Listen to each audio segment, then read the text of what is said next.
ଆସିଲା ମାନେ ସନ୍ଧ୍ୟାବେଳକୁ ଯିବା ତମ ଘର କାମ ସାରିଦିଅ ହେଲା ମୁଁ ଯାଉଛି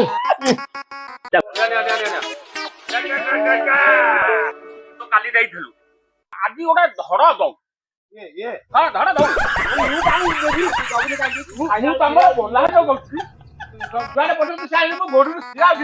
ତମେ ଖାଲି ଦୌଡୁଛ ତାହେଲେ ମୁଁ ଏଠି ରହିବିନି ମୁଁ ଯାଉଛି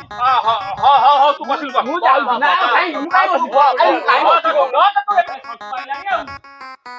ମତେ ତ ଅପେକ୍ଷା କରିଥିଲୁ ଆମେ ଆଉ କଣ ଚାଲିଛି କି ଏଠି ଧରିବାକୁ କହିଲି ସିଏ ପୁରା ବାପ ଫାୟାର ହେଇଛି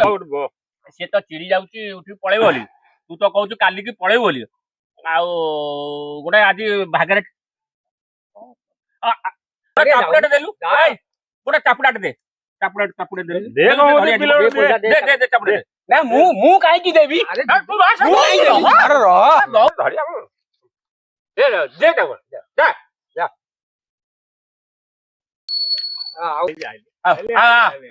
ଧରି ଅଧା ମାର ଧରି ତୁ ଅଧା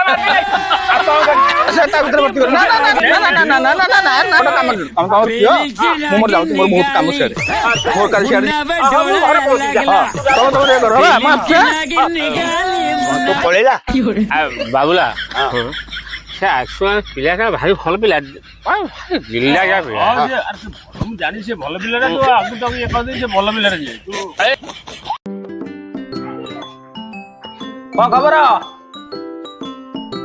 କଣ ଖବର ଖବର କଣ ଆଉ ସକାଳୁ ତ ପଖାଳ ଖାଇଛି ଆଉ କଣ ଖବର ଆଉ କହିବାକୁ ଅଛନ୍ତି ଘରେ କହିବାକୁ ଘରେ ଅଛନ୍ତି କହିନ ଘରେ ଯାଇ କୁଆଡେ ଯାଇଛନ୍ତି ପଖାଳ ମୁଁ ଖାଇଛି ପଖାଳ ଖାଇଛି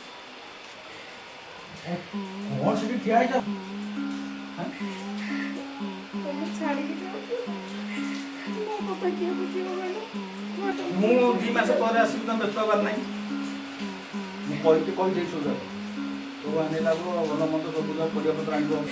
ରହିଲା ମୁଁ କହିକି ଫୋନ କରିଦେଉଛି କହି ଆସୁଛୁ ମୁଁ ତାକୁ କହିବି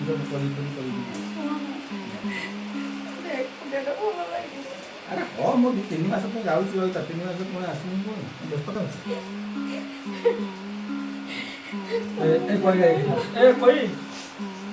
ଭାଉଜର କଣ ଦରକାର କଣ ହବ କଣ ଆରେ ହବା ତୁ ଯାଇଥିଲୁ ମୁଁ ନଥିଲି ଘରେ କଣ ବାପାଙ୍କୁ ପଚାରୁଥିଲୁ ପୁରା ଖଣ୍ଡେ ଖୋଜିକିରି ଗଲାଣି ଆଉ କେତେବେଳକୁ ତୋର ସାଢେ 3ଟା ତ ଆଉ ପୁଣି ଭାଉଜ କାମ କରନ୍ତି ଯାଇନି ମୁଁ ଯାଉଛି ତା ମମି ଲୋକ ହଉଛି ମାନେ ତ ଆଉ ଶୁଣ ଯେତେବେଳେ ଘର ସୌଦାପତ୍ର ପରିବା ପତ୍ର ସବୁ ଆଣି ଦେଖେ ମୁଁ କଥା ଦେଖେ ତୁ ହଉଛି ମୋ ବେଷ୍ଟ ଫ୍ରେଣ୍ଡ ତୁ ଗୋଟେ ବହୁତ ତୋ କଥା କଣ ମୁଁ କାଟିବି ଚାଲ ମତେ ଛାଡି ଆସିବୁ ତ ଶୁଣୁ କାମ କର ତୁ ଖାଇ ପିଇ ରେଡି ହ ମୁଁ ଆଉଛି ଗାଡି ନେଇକି ଆସ ମୁଁ ଛାଡି ଆସିବୁ ଆଉଛି ହେଲା ସନ୍ତୁ ଏ ବର୍ଷା ହଉଛି ଟିକେ ରହିଯା କି ମୁଁ ଛତାଟା ଆଣିକି ଆଇଥିଲି ଆଉ କଣ କହୁଛୁ ଚାଲ ଛତା ଲେଟ୍ ହେଇଗଲାଣି ହଉ ଆଉ ଆମେ ଭାଉଜ ମୁଁ ଯାଉଛି ତାକୁ ଛାଡିକି ଆଉଛି ହେଲା ପୁଣି ସେ ଅନୁକୂଳ ଗଲାବେଳକୁ ଯାଉନ ଘରକୁ ଇଏ କରନି ହଉ ସନ୍ତୁର ତୁ ମୁଁ ଚଲଉଛି ତୁ ବସ ତୁ ଆଉ ଓଦା ସେ ଠିଆ ହେଇଛନ୍ତି ଦେଖୁଛନ୍ତି ମନଟା ଦୁଃଖ ହବନି ତୁ ଖାଲି ଏମିତି କଥାବାର୍ତ୍ତା ହେଲେ କଣ ହବ ସେ ମନ ଦୁଃଖ କରୁଛନ୍ତି ଆଉ କଣ ମନ ଦୁଃଖ କରୁଛନ୍ତି ତୁ ସେମିତି କହିଲେ କଣ ହବ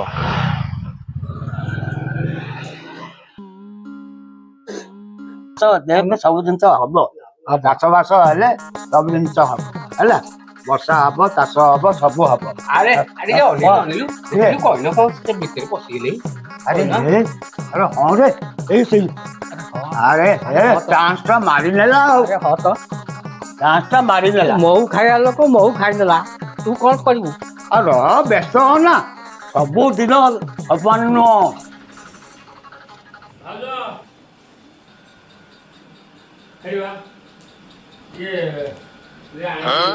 ଜଳଖିଆ ଟିକେ ତମ ପାଇଁ ଆଣିଛି ନେଇଯା ହେଲା ଛକ ଆଡିକି ତ ଟିକେ ପିଠା ନେଇଆଇଲି ଆଉ କଣ ନା ତମେ ଯାଅ ରଖ ହଉ ମୁଁ ଯାଉଛି ହେଲା ମୁଁ ଯାଉଛି ହଁ ନା ମୁଁ ଯାଉଛି ଏଠି ଯାଇଥିଲି ହଉ ମୁଁ ବସ ହଉ ଗଲ ତମେ କାହିଁ ତମ ମନ ଖରାପ କରିବ ହଉ ଯା ଆଣ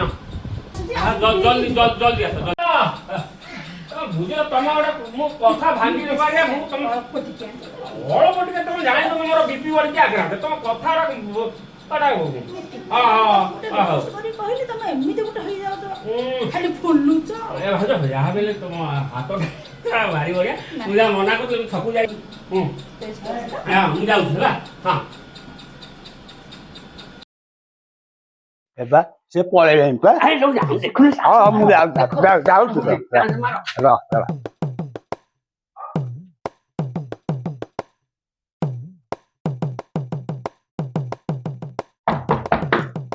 ହଁ କିଏ କହୁଛ ଗୋଟେ କାମ ଥିଲା ତମର କଣ କାମ ଥିଲା କହୁନ ମତେ ସନ୍ତୁ ନାହିଁ କି ତମେ କଣ ଜାଣିନ ସେ ଘରେ ନାହାନ୍ତି ବୋଲି ସେ ବାହାରକୁ ଯାଇଛନ୍ତି ନା କିଛି ଅସୁବିଧା ନାହିଁ ଏମିତି ରାଗିଲେ କଣ ହବ କହିଲ ତମେ ଏମିତି ରାଗିଲେ ହବ କି ତମେ ଚାଲ ମୁଁ ଯିବା କହିବି ତମକୁ କଣ ସେ କହିବା କଥା କହିବି ତମେ କୁଆଡେ ଯିବ ମୁଁ ଯିବି ତମକୁ କହିବି ଚାଲ କଣ କହିବ ତମେ ଚାଲ ତମକୁ କହିବି ପରା ତମ ହାତ ଦି ହାତରେ ଦେହର ହାତ ମାରିଲ କଣ ପାଇଁ ଦେହର ହାତ ମାରିଲ ତମକୁ ପଚାରୁଛି ତମେ କଣ ପାଇଁ ଦେହର ହାତ ମାରିଲ ତମର କଣ କଣ ଉଦ୍ଦେଶ୍ୟ କଣ ଉଦ୍ଦେଶ୍ୟ କିଛି ନାହିଁ ଚାଲ ଘରକୁ ତମକୁ ଥରେ କହିଲି ମୋ ଦେହକୁ ଛୁଇଁବନି ଆରେ ତମେ ଏମିତି ରାଗିଲେ କଣ ହବ କହିଲ ତମେ କିଛି କଥା ନ ଜାଣି ନ ଶୁଣି ମୋ ଦେହରେ କାହିଁକି ହାତ ଦେଲ ଶୁଣ ଏମିତି ରାଗିବାଟା ଭଲ ନୁହେଁ ରାଗିଲେ କଣ ହବ ତମର କାମ ଥିଲା କଣ ମତେ କୁହ ଆଉ ତାହେଲେ ସେ ନାହିଁ ସେ ଆସିଲେ ମୁଁ କହିବି ଆଉ ତମେ ଯାଅ ବାହାରକୁ ଯାଅ ନହେଲେ ମୁଁ ସାଇ ଲୋକଙ୍କୁ ଡାକିବି ମୁଁ ଯାଉ ତମେ ଯାଅ ପରା କହିଲି ମୁଁ ଯାଉ ତମେ ଯାଅ ଜଲ୍ଦି ଯାଅ ଯାଉ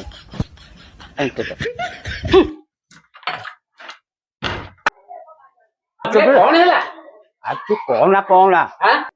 ହଁ ମୁଁ ବହୁତ ବସି କହ ଟିକେ ଧୀରେ ଧୀରେ ଆରେ ସେ କହନା ସିଏ ଘରେ ମୁଁ ତା କବାଟ ଠକ୍ କଲି ଭାଇ ସିଏ ଯାହା ହେଲା ନା କଣ କହୁଛୁ ପୁରା ତମ୍ପ ସାପ ସେ ବାରିନି ତ ନା ତାପରେ ମୁଁ ତ ପଳେଇ ଆଇଲି ଆଉ କେବେ ସେ ତା ଘରକୁ ଯାଇଛି ମୁଁ ଦେଖିବି ହେଲା ହଉ ଯିବା ତାହେଲେ ବ୍ୟସ୍ତ ହୁଅନି ସବୁ ଜିନିଷ ହବ ତା ପଇନା ଘରେ ନିଆଁଟା ଲଗେଇବା କଥା ଯେମିତି ଥୟ ହେଲା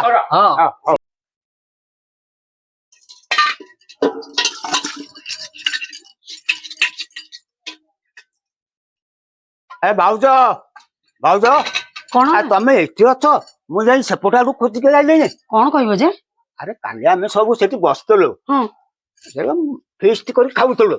ସେ ତମ ପଇନ ଏଇଟା ତମ ଟ୍ରଷ୍ଟ ଟିକେ ଆଉ ସବୁ କେମିତି ଚାଲିଛି ତମେ କଣ କି ଜାଣିନ ସେ ତ ମଦ ପିଇ ଦେଇକି ରାତି ଆସିକି ଢୋଲେ ଶୋଉଛନ୍ତି ସକାଳୁ ପିଲାମାନେ ଖାଇବେ କଣ ପିନ୍ଧିବେ କଣ ସ୍କୁଲ କେମିତି ଯିବେ କିଛି ଚିନ୍ତା ଅଛି ତାଙ୍କର ଆଜି ପଚାରୁଛ କଣ ଚାଲିଛି ସଂସାର ଶୁଣ ତମେ ଯଦି ଆମ କଥାରେ ଯିବ ଆମେ ଠିକ ତାକୁ ସାଇଜ କରିଦବୁ ତମ କଥା କଣ ଆମ କଥା ଯିବ ତ ହଁ କହୁନ କଣ କରିବି ଶୁଣ ସେ ସବୁ ମଦ ପିଇକି ଆସୁଛି ତମେ କଣ କରିବ କବାଟ ଫିଟେଇବ ହେଲା ସିଏ ଯୋଉ ଲୋକ ମତେ ରଖିବେଟି ଆମେ ସେ କଥା ବୁଝିବୁନି ତମେ ଜମା କବାଟ ଫିଟେଇବନି ସେ ଲାଷ୍ଟକୁ ପିଣ୍ଡାରେ ଶୋଇବ ତମେ ସକାଳୁ ଉଠିବ କବାଟ ଖୋଲିକି ଝାଡୁ ମାରିଲା ବେଳକୁ ଆମେ ସବୁ ଲୁଚିକି ଥିବୁ ସେ ମୋ ସାଙ୍ଗେ ଝଗଡା କରିବେ ଭାବୁଛ ଆମେ ସେ ବ୍ୟବସ୍ଥା ଆମେ କରିବୁନି ଆମେ ତାକୁ ସେତେବେଳେ ଆମେ କାବୁ କରିଦେବୁ ହଉ ଠିକ ଅଛି ଆମ କଥା ମାନିଲେ ତାହେଲେ ମୁଁ ଆସୁଛି ହଉ ଯାଅ ଆଜ୍ଞା କରିବାର ଥିଲେ ସେମିତି ହଉଥାନ୍ତା କାହିଁକି ଗାଁ ଲୋକ ବୁଝେଇବାକୁ ମୁଁ ବୁଝେଇଲେ ହଉନି କଣ ଭାଉଜ କଣ କରୁଛ ଆସିଗଲା ମୋ ରସିକିଆ ଧୀରେ ଧୀରେ କଥା କୁହ ମୁଁ ଆଇଲି ବୋଲି ତମେ ଖାଲି ଏଡ ଜୋରେ ପାଟି ଶୁଣିବେ ନା ନାଇଁ ମୁଁ ସେଇ କଥାଟା କହୁଛି ମୁଁ ଆଉ କଣ ଖବର କଣ କହୁଛ ମୁଁ ପଳେଇ ଆଇଲି ଯୋଉ ଭାବୁଛ ଇଚ୍ଛା ହେଲା ତମ କଥା ମନେ ପଇଲା ଟିକେ ପଳେଇ ଆଇଲି ଆଉ ତମେ ଯୋଉ କହୁଛ ରସିକିଆ ଦିଅର ଗୋଟିଏ ପିସ୍ ଗାଁ ଭିତରେ ତମର ଗୋଟିଏ ଦିଅର ଭାଇ ଆମର ଯାହା କହିକି ଯାଇଥିଲେ ସନ୍ତୁ ବାବୁ ସବୁ ଦୁଃଖ ସୁଖ ବୁଝିବାକୁ ମୁଁ କୋଉଥିରେ ଅଧା ରଖିଛି କୁହ ଭାଇ ତମକୁ ଦାୟିତ୍ୱ ଦେଇକି ଯାଇଥିଲେ ଟି କୋଉଥିରେ ଅଧା ରଖିଦେ ଦାୟିତ୍ୱ ଦେଇକି ଯାଇଥିଲେ ମୋର କୋଉ ଦାୟିତ୍ୱଟା ନଉଛ କହିଲ ତମେ ଏଇ ଭାଉଛ ତମେ ବୁଝୁନ ଆଉ ମୁଁ ତ ଛୋଟ ପିଲା ବୁଝୁନି ପାଟି କରୁନି ଯାହା ହେଇଛି ମୁଁ କହିବା କଥା କଣ ଆମେ ଆଜି ସନ୍ଧ୍ୟା ବେଳକୁ ଟିକେ ବୁଲିବାକୁ ଯିବା ଆହା ଆଉ ରସିକିଆ ଦିଅର ଲୋ। ଯାଇକି ବୁଲି ବାଲିକିରି ଏ ଗୁପଚୁପ ଫୁପଚୁପ ଖାଇକିରି ଆସିଲା ପରେ ଖେଳ ଯା ଏମିତି ତମର ବୟସ ଅଛି କି? ପିଲା ଛୁଆର ବାଟ ହେଲା। ମାଙ୍କଡ ବୁଢା ହେଲେ କଣ ଗଛ ଛଡା ଛାଡିଦବ ବେକାରୀ। ତମେ କଣ ମାଙ୍କଡ? ନା ନା ମୁଁ ତ ଉଦାହରଣ ଦେବି ଶୁଣ ବ୍ୟସ୍ତ ହଉନି ତମେ ଗୋଟେ କାମ କର ମୁଁ ଯାହା କହୁଛୁ ଭାଇ କହିଛି ଦାୟିତ୍ୱ ବୁଝିବନି ମୁଁ ତମ ଦାୟିତ୍ୱଟା ବୁଝିବି ତମେ ଗୋଟେ କାମ କର ଯାଇକି ରେଡି ରୁଡା ହେଇକିରି ବ୍ୟବସ୍ଥା ରେଡି ଆସିଲା ମାନେ ସନ୍ଧ୍ୟାବେଳକୁ ଯିବା ତମ ଘର କାମ ସାରିଦିଅ ହେଲା ମୁଁ ଯାଉଛି। ଭାତ ଗଣ୍ଡା ବସେଇ ଦେଇକି ବସିଛି କୁଆଡେ ଯାଇଛନ୍ତି ତମେ କଣ ଖାଇବ ବାପା? କଣ ଖାଇବା କରିବି ଭାତ ଗଣ୍ଡାକ ବସେଇ ଦେଇକି ମୁଁ ପିଲା ଗୁଡା ସେମିତି କୁଆଡେ ଗଲେଣି ଯେ ଏତେ ବଡ ହେଲାଣି ଏନେ ମାଗିବେ ଖାଇବାକୁ ମୁଁ କଣ କରିବି ସେମାନଙ୍କ କଥା କେମିତି ବୁଝିବି ଲୋକଟା ଆରେ ଆସିଗଲଣି କି ରେ? ट्यूशन सार पार्टी कले कहले खाता पेन आनिया पई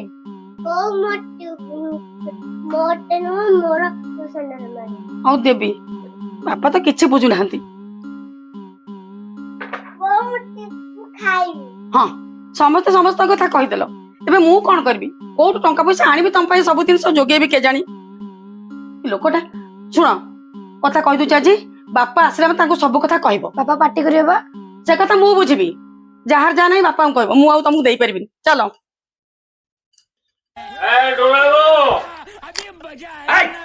କଣ ହେଲା କାହିଁ ସେମିତି ହଉଛ ତମେ? ବଜାର ମାଇକିନା ମୋ ସବାଇ କଥାବାର୍ତ୍ତା କର ହଁ ତମେ ଚୁପ ରୁହ ଖାଇବା କଣ କରୁଛୁ କବେ କିଛି ଖାଇବାକୁ ନାହିଁ କଣ ଆଣି ଥୋଇଥିଲ ହଁ ତୁ କଣ କରୁ ବେ ତୁ କଣ କରିବୁ ସାରା ବଜାର ମାଇକିନା କାହିଁ ସେମିତି ହଉଛ ମ ଲୋକ ଓଷା କରୁଛ ଚୁପକି ରହୁନ କାହିଁକି? पापा खाता बजार करे କାହିଁ ତାକୁ ମାରୁଛ ଚୁପକିନି ଯା ପିଲାମାନେ ସବୁ ପଳା ସେ ହେଲା ବେଳେ ତମେ ଗଲ କାହିଁ ତମେ ସେମିତି କହୁଛ ଚୁପ ରହୁନ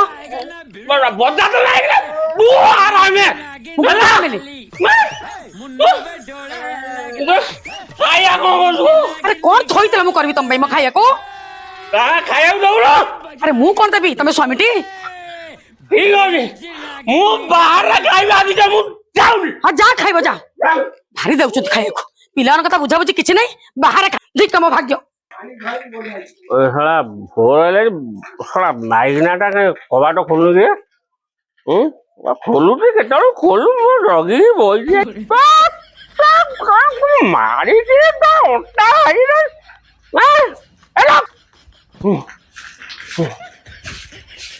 ଏଇଠି ବସିଛ ତମେ ଲଜ୍ଜା ନାହିଁ ତମକୁ ସାରା ରାତି ଏଇ ଦୁଆର ମୋର ଶୋଇଛ ଆହୁରି ଅଛି ରାତିରୁ ଲଜ୍ଜା ନାହିଁ କଣ ମ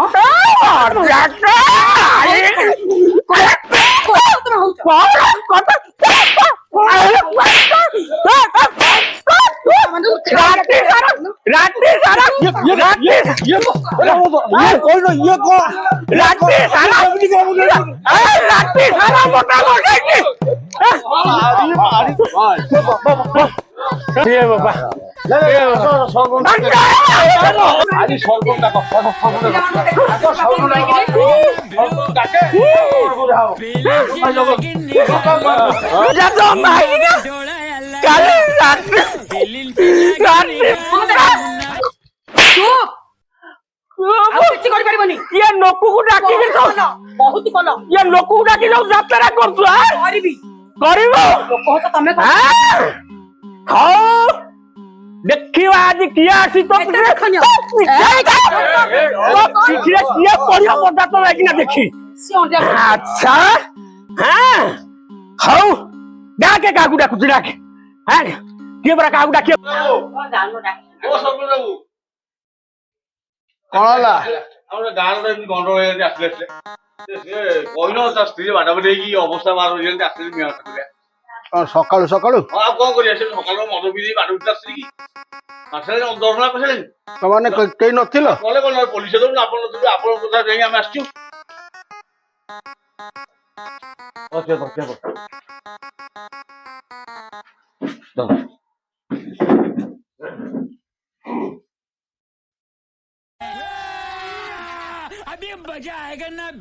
କଣ ହେଲା କଣ?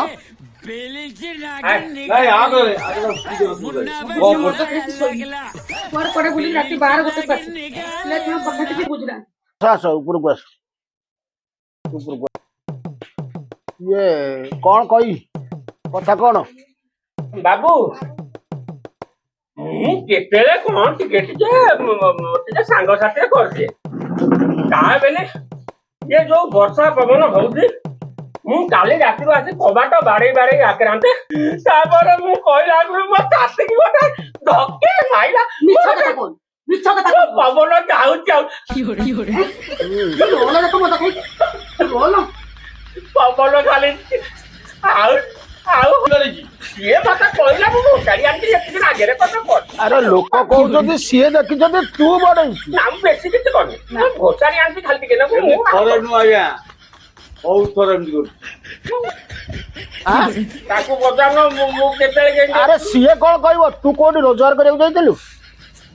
କଣ ପାଇଁ ଡେରିରେ ଫେରିଲୁ? ସିଏ କାହିଁ କବାଟ ବେଲା କରି ରାତି ଯାକ ତୋତେ ଅପେକ୍ଷା ରହିବ? ମୁଁ ମଦ ପିକି ଆଇଥିବୁ ବାଟରେ ମୁଁ ମଦ କଣ ଏଇ ସାଙ୍ଗସାଥିରେ ଟିକେ କେତେବେଳେ ଚିନ୍ତା ହୁଏନା ଆଉ କଣ ମୁଁ ସବୁଦିନ କରିନା କଣ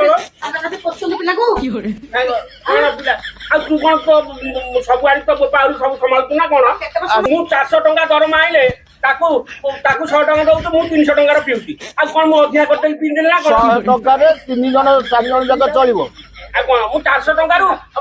300 ଟଙ୍କାର ପିଉଛି ତାକୁ ତ 100 ଟଙ୍କା ଦଉଛି ନା ନାହିଁ? ଆରେ ସାଢେ କଣ ଅନଉଛୁ ସାଢେ କଣ ଅନଉଛୁ? କହୁନାହାନ୍ତି ବାବୁ ସିଏ ବୋଲି ସେ ବୋହୁ ବୋଲି ତତେ ସମ୍ଭାଳିଛି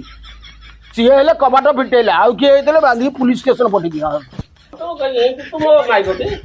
ଯେତେବେଳେ 5 ଲୋକ ଏକାଠି ହେଇଯାଉଛନ୍ତି ତୁ ଡ୍ରାମା କରୁଛୁ ଯେମିତି ତୁ କିଛି କରିନୁ। ମୁଁ କିଏ ଯାବୁ 300 ଟଙ୍କାର ପିଉଛି ଆଉ ସବୁ ତ ଆଣିକି ତାକୁ ପଇସା ଦଉଛି 100 ଟଙ୍କା ତାକୁ ଦଉଛି ଆଉ କଣ ସେ ଯୋଉ କହୁଛନ୍ତି ବର୍ତ୍ତମାନ ପୋଲିସ ଷ୍ଟେସନ ଗଲେ ଭଲ ହବ ତ? ନାଇଁ ସିଏ ମଦ ନାଇଁ ଆମ ଗାଁ କେସ୍ ଯାଇକି ପୁଲିସ ଷ୍ଟେସନରେ ପଡିବ ଘର କଳି ଯାଇକି ପୁଲିସ ଷ୍ଟେସନ ଥାନା ଆସିବ। ନା ବାବୁ ଆଉ ଭଲ ଲାଗିବ ମୁଁ ଥାନା କୋଉ ସମାଧାନ ହେଇପାରୁଛି ଯେ ମୁଁ କହୁଛି ଆଉ ଆରେ ତମର ଏ କୋଉ କଥାକୁ ବାହାରେ ପୁଲିସ ଆଜ୍ଞା ମୋ ସାମ୍ନାରେ କହିଲା ମୁଁ ତୁ ଦେହ ଠିକ କରିବି ମଦ ପିଇବି ଭଳିଆ ଗାଲୁଆ କେହି ନା। ତାଙ୍କ ପାଦ ଛୁଇଁ ନିୟମ କର ତମ ପାଦ ଛୁଟୁଛି ବାବୁ ତମ ପାଦ ଧରୁଛି ଆରେ ଶୁଣ ମଜୁରୀ ମୁଁ ଏଟା ଭାବିଲି ତିନିଟା ଛୁଆ ତମର ତମ ବୟସ ଅଛି ମଦ ଖାଇକି ଆଟା ଘରେ ପଶିବ କଣ ଆଉ କହିବି ଲଜ୍ଜା ଲାଗୁଛି ମତେ। ତ କଥା ମାନୁଛି ପୋଲିସ କିଛି ଦବାନି କିନ୍ତୁ ଆଜି ପଞ୍ଚାୟତ ନାମା ଲେଖା ହବ। ଏ ବାବୁଲି ଯାଅ କାଗଜ କଲମ ଆଣ ଲେଖ ପଞ୍ଚାୟତ ନାମା ଲେଖ। ତ କଣ ଦଉଛୁ ତୁ ଧରି ବସି ଲେଖୁନୁ।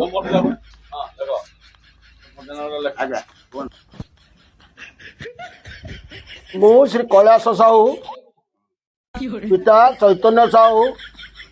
ଗ୍ରାମ ଭଇଁଚିଗୋରଡି ଗ୍ରାମର ମୁଖିଆ ମାନେ ବସି ଏହି ସମାଧାନ ହେଲା ଯେ ଲେଖିଲ ଆଇନ ଅନୁସାରେ ଦଣ୍ଡିତ ହେବି।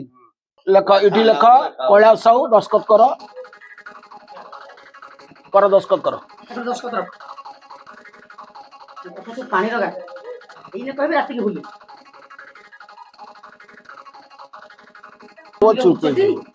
ତାଙ୍କ ସ୍ତ୍ରୀର ମାର